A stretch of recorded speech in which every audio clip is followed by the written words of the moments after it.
पक्षप्रवेशाच्या शरद पवारांसोबत जाण्याच्या चर्चा सुरू झालेल्या आहेत. कसं असणार, कारण आता समोरचा उमेदवार जो आहे तो भाजपचा तो फायनल झालेला आहे सुजय विखे. आता तुमचं कसं नियोजन असणार काय? आमचं नियोजन तर अजून काय नाही, तेव्हा कसं नियोजन करता येते ठीक आहे. आज पक्षप्रवेश होणार असल्याची चर्चा अजून काय अधिकृत काय तसं काय माझं कोणाशी बोलणं झालेलं नाही. तुम्हाला मी बऱ्याच वेळा सांगितलं की राजकारण हे कधी ठरून होत नाही, कधी कधी वेळेनुसार पण काही निर्णय घ्यावा लागतात. नाही त्याला जायचं झालं तर त्याला राष्ट्रवादी काँग्रेस पक्षाचा राजीनामा द्यावा लागेल. त्याच्यामुळं राजीनामा देऊन कुणालाही कुठेही जाता येतं. वास्तविक निलेशला पक्षात मी घेतलं, निलेशला मनापासून आधार मी दिला.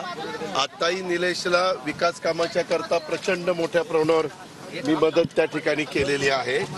कालच माझ्याकडे तो आला होता, त्याला मी नीट समजून काही गोष्टी सांगितलेल्या आहेत, परंतु त्याच्या डोक्यात काही लोकांनी एक हवा घातलेली आहे की तू खासदार होशील. वास्तविक तसं नाहीये.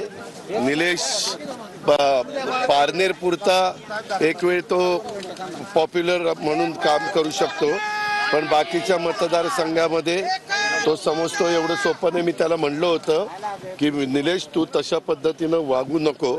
आता शेवटी सांगायचं समजून जेवढं काही गरज होती तेवढी मी केली.